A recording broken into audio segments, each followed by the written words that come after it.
So I'm Caroline, I'm a Stonehenge Osteopath. I'm just going to go through some simple exercises to hopefully keep you a bit more mobile and keep some fitness and agility.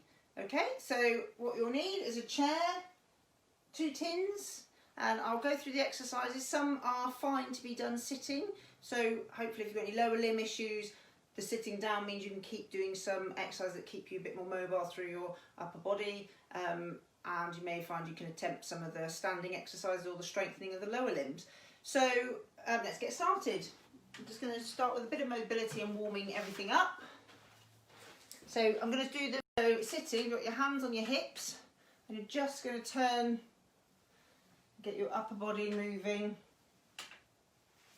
and you can bring your arms in, taking your arms to the side, so you're really getting those shoulders moving. And do a bit of side bending.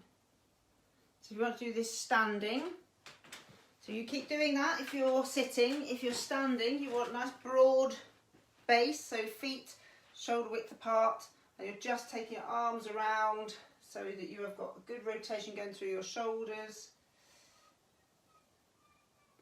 And starting to use the muscles a little bit in the upper body. Hello, Stuart. Side bendings, just getting some movement through the thoracic. I'm having internet issues today, it seems to be dropping out every few minutes. Okay, if you suffer with any, please start off with the sitting exercises. Okay, so bring them back to the chair. And feel free to mix and match. If you want to sit down for some and stand up for others, and carry on. So you're just working through opening up the chest and articulating, getting the upper back moving. So if your hands are in front of you and you're sat down, you're just going to reach forward in front of you with your arms. So you're leaning forward and reaching. You'll also feel a little bit, you're starting to warm up your gluteal muscles because they're having to bring you back to the upright position. So that's just getting a bit of extension through your thoracic spine and starting to open up your chest and articulate this bit of your back, which tends to be doing the other way most of the time, sort of slumped forward or slightly forward bend. So if you're doing that sitting, carry on. If you're doing it standing, so standing side on, nice broad base, feet shoulder width apart, you're just reaching forward and reaching forward and reaching forward. So your bottom's going a bit behind you, you're reaching forward. So it's a little bit of gentle movement, getting your hips warmed up and your upper back and your shoulders. Okay, so that should start to feel a bit more mobile, a little bit less stiff. Okay, so then we're going to go back to sitting, so mix and match if you want to. Sitting, bit on the edge of the seat. We're going to do opposite arm to opposite leg, just getting like a sitting march. If your marching steps aren't so high and your arms aren't so high, that's fine. But if you can do good reaching up, you start to use muscles running through your torso, get your abs working and your back muscles working. Okay, so sitting, that carry on. If you're doing them standing, you just same again, so exaggerated marching on the spot. It may be that this is your marching on the spot, that's fine. You're starting to get some muscles doing something, but we're aiming to get nice big movement, so your arms and legs are really demanding, the muscles in your torso are working. Okay, a little bit of tension through your lower tummy, so hold your abs a little bit tight.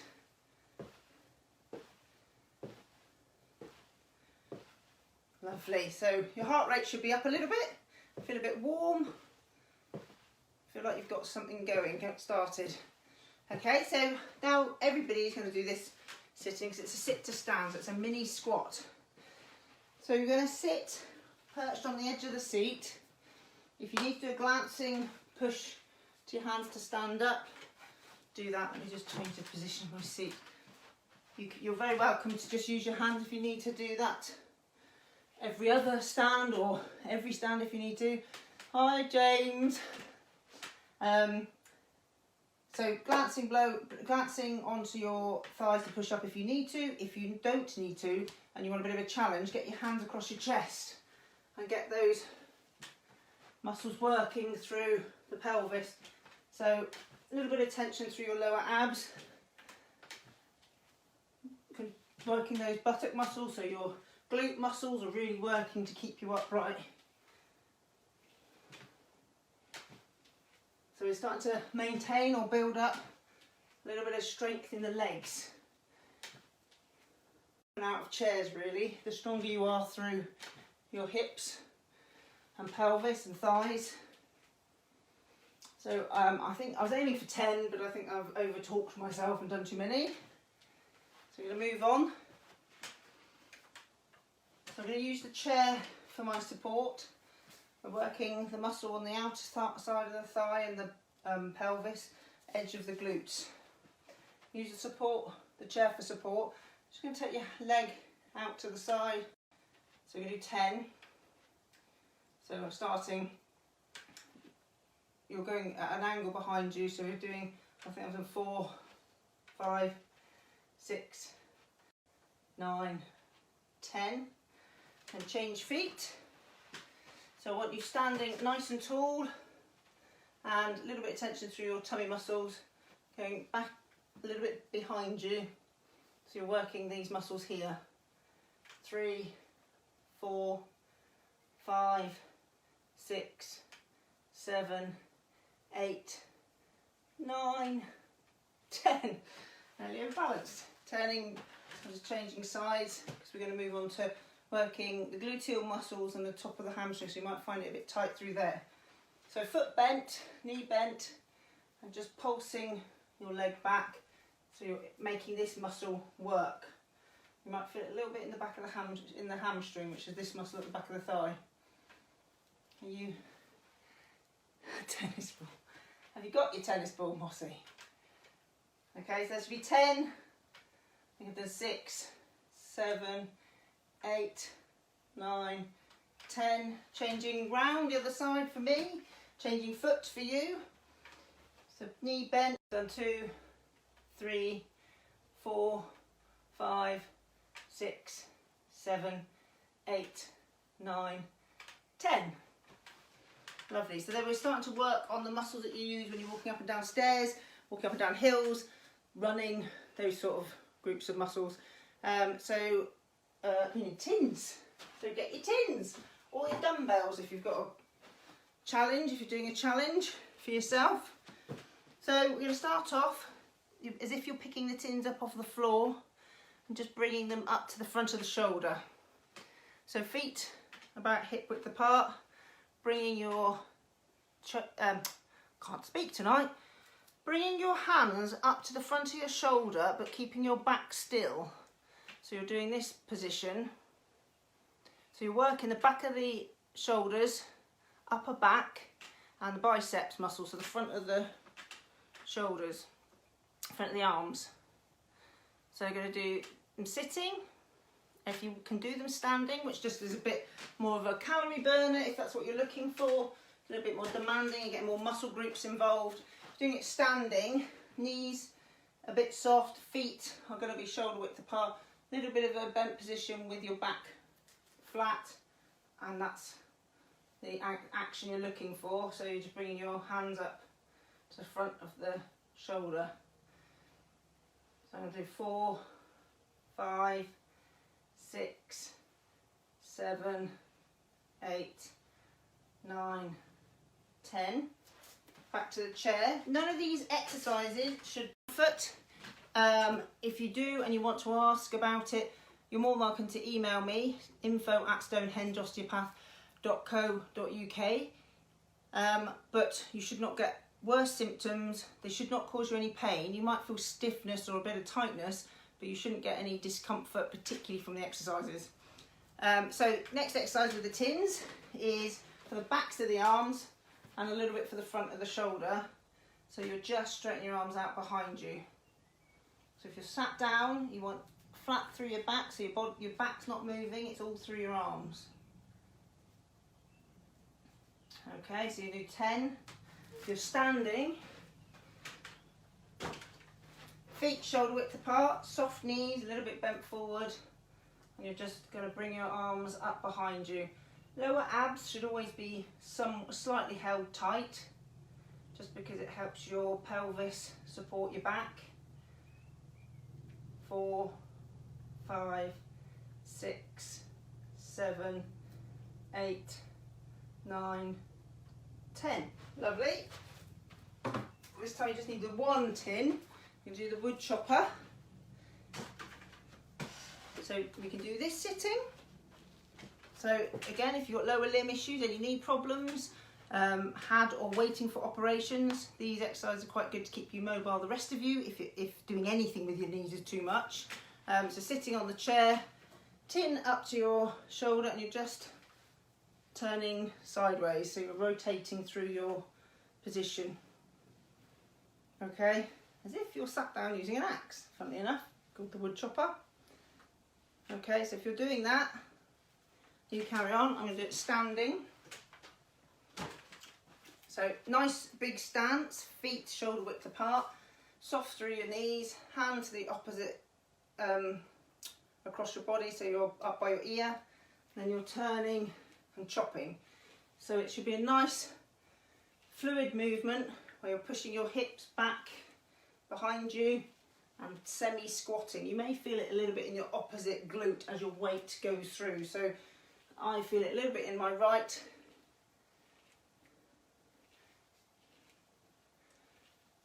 And then change sides. So that should be 10.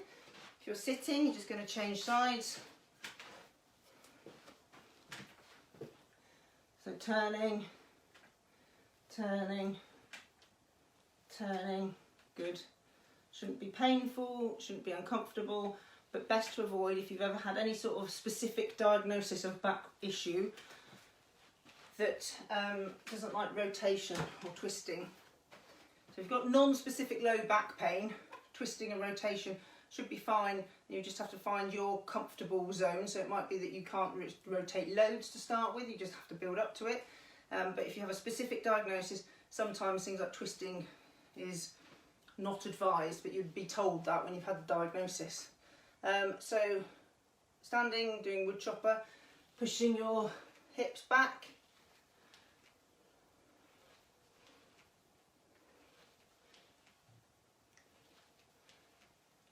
Five, 6, 7, 8, 9, 10. Lovely. So that's the majority of the strength exercises. I'm going to move my chair out of the way and lower the camera down slightly. So bringing you down, we're going to move to the floor, or if you need to be able to get up and down the bed, might be a better prospect. Okay, so I'm going to do a lie flat on your back, feet hip width apart, back to your hands toward the back to the hands to the floor, palm up. I think I did the wrong way around yesterday. So back to the hands to the floor, palms up to the ceiling, because it reduces the temptation to push with your hands. Because what I need you to do is to be pushing with your bottom. So back to the hands down. As you do this, you're going to tense your lower tummy muscles and push up using your bottom. So you're pushing your hips up to the ceiling. So you're going to curl your back up off the floor and lift your hips. And you're going to hesitate for a moment and then return them. I would aim for 5 good quality ones where you're really thinking about what you're doing. If you're thinking about what you're having for tea or what you did today, I wouldn't bother doing the exercise, because you want to get the technique right, because that's how you get the muscles responding appropriately. So you're lifting, really concentrate, lower abs tight, hesitate, and then relax back down. To be honest, you should be like that with most exercises, really in what you're doing, interested in what you're doing, not thinking about what you're going to do later on. That's how you get the best. So lower abs tight, tight bottom, breathe, and then return to your bottom to the floor, like unravelling your spine. I think that's 4, so do one more. Really make sure your bottom is tight and your abs are contracted. You want to be as stable as you can. So you may find you get a bit of cramp in your hamstrings just because you're working so hard through that area. and then unravel and relax. So we're going to do one last strength exercise. So this one also should be fine if you're getting any particular lower limb issues. So if you get a bit of anterior knee pain, a bit of hip discomfort, this straight leg raise should be fine, and you may find actually it gives you some sense of comfort as you're working those muscles around those areas. So bend, I've got my left leg bent and my right leg straight. I'm just going to lift my leg, my right leg, straight up off the floor and then return it.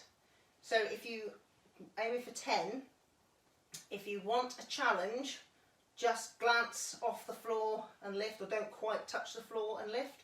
That's harder work. And if you place your foot down, relax and then lift again. So if you need the slightly easier version, don't worry, just relax your leg and then lift. The fact you're doing these at all is a good start. So I'm doing 4, 5, 6, 7, lower abs tight, 8, 9, 10. Then relax, let everything settle. Bend your left leg, straighten your right, bend your right leg, straighten your left leg. And then lower abs tight, lifting straight up. So we're going to do 10. Like I said, you can do challenging one, don't let your foot quite touch the floor. Or if you need that moment of rest, let your foot drop, relax and then lift again.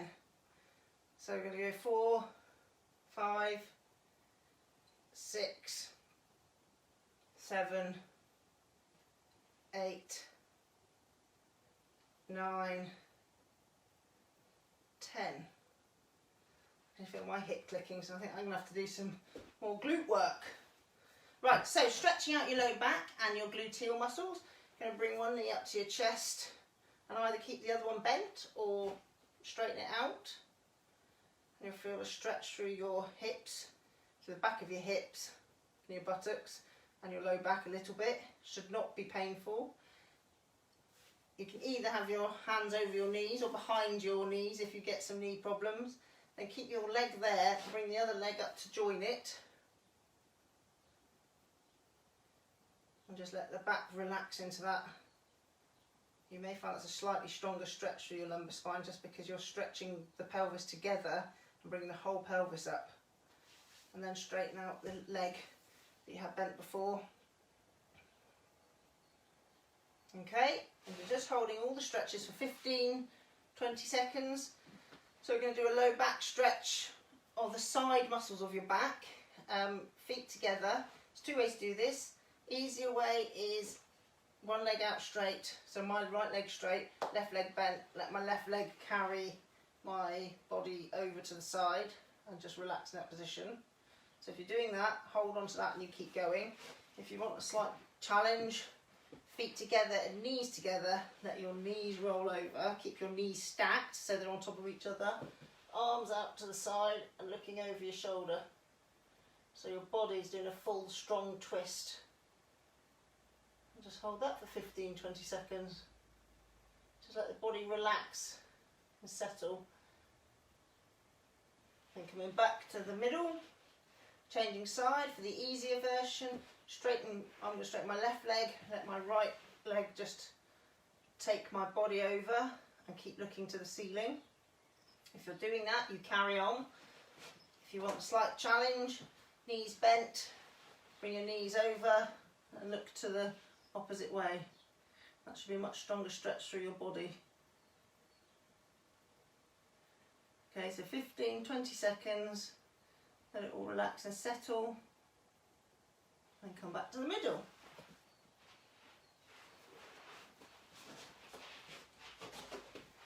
So we're going to just stretch out the gluteal muscles.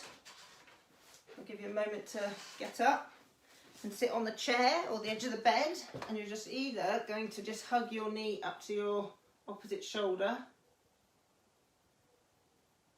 or you rest your ankle on your opposite knee and hug your knee to your shoulder. That's quite a nice strong stretch for the glutes and the side of the thigh. And then changing sides, so stretch That's the slightly more gentle one. If you can't take the rotation on the knee, if you can and you want the stronger stretch, foot on the opposite knee and then hug that knee to the shoulder. So none of these exercises should cause you any problems and should not be uncomfortable or cause you any pain. Okay, and then we're just going to stretch out the front of the chest because we've been doing some upper chest exercises. And also just during the day, this sort of position lends itself to wanting to be stretched out. So putting your hands on the back of your hips and your elbows towards each other behind you. And you should feel stretched across the chest. Okay, so we're just going to do lastly the balance exercises. So I've said before, if you feet together and you stood like that and you have no problems and you want to take a bit more of a challenge, then move on to the single leg standing. So I'm going to stand on my right leg, lift my left, use the back of the chair just for light support for me. Some people may need a bit more and to really know the chair's there. That's absolutely fine. Just every so often, as you feel more confident and safe, just test your balance and take that support away ever so slightly. So have a lighter grip on the chair. So standing nice and tall, lower abs tight, hips level. See how you get on. Aim for 10 seconds if you can. You might take your hand away, do 10 seconds like that. And there'll be a lot of action in the foot. And then changing feet. So I'm standing on my left, lifting my right. Still got my chair for support. And to test, I'm going to take my hand away. Some of you may not want to do that. You may just want the chair there.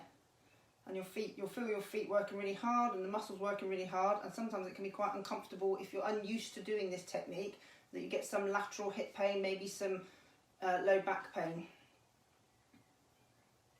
Okay, so back to standing on my right leg and lifting my left. I'm just going to be a bit more demanding of your nervous system. So keeping your hips level, your pelvis level, you're going to let your hip kick out to the side and then bring yourself back up. So you're really working these muscles to pull your hips back up tall, and also you're really working the balance system because you're stood on one leg and moving. So you might do 5 good quality ones, then have a moment and then change sides. Make sure you're balanced to start with, and then let your hip kick out and then lifting. Let your hip kick out, lift. Lower tummy muscles should always be tight because we're just, or tension, just because we're trying to keep some strength there for your low back and your posture. Okay, so hopefully you've all enjoyed that. It hasn't been too demanding for you. It's supposed to be simple, easy to do exercises, especially for older people or people with injuries. Any feedback's very welcome. If you think I need to move faster, do some other slightly more demanding ones, absolutely let me know. Or if you think I'm going too fast and you actually want more detail about the slower exercises, let me know. I look forward to hearing from you. Either DM me or put a comment on the bottom or email me info@stonehengeosteopath.co.uk. Thank you very much.